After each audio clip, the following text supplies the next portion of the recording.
घरातील वातावरण आनंदी, शांत आणि प्रेमळ राहण्यासाठी चांगल्या सवयी खूप उपयुक्त ठरतात. चला बघूयात कोणत्या आहेत त्या.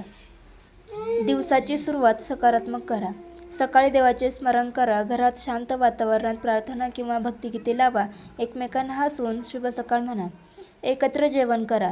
दिवसातून किमान एक वेळ सर्वांनी एकत्र जेवण्याचा प्रयत्न करा.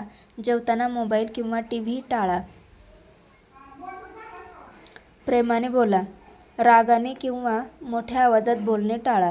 धन्यवाद, कृपया, माफ करा हे शब्द वापरण्याची सवय लावा. दररोज थोडा वेळ एकत्र घालवा. 15-20 मिनिटे गप्पा मारा. मुलांसोबत खेळा. घर स्वच्छ आणि नीटनेटके ठेवा. स्वच्छ घरामुळे मनही प्रसन्न राहते. प्रत्येकाने घरकामात थोडी मदत करावी.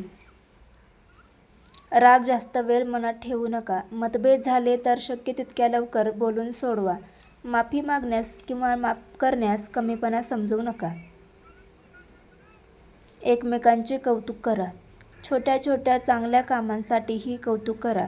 यामुळे आत्मविश्वास आणि प्रेम वाढते. देवपूजा आणि संस्कार. रोज काही मिनिटे प्रार्थना किंवा नामस्मरण करा. मुलांना चांगल्या सवयी आणि संस्कार शिकवा.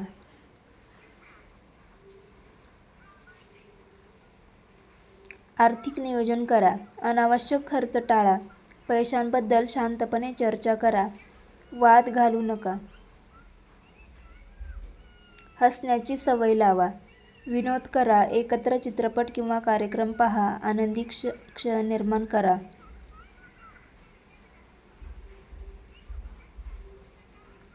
घरातील आनंद हा मोठ्या गोष्टींमुळे नाही तर रोजच्या छोट्या प्रेमळ सवयींमुळे टिकून राहतो. जर हे सातत्याने पाळले तर घरात शांतता, प्रेम, सकारात्मक वातावरण निर्माण होण्यास मोठी मदत होते. व्हिडिओ आवडला असेल तर चॅनलला सबस्क्राईब करा आणि लाईक करा.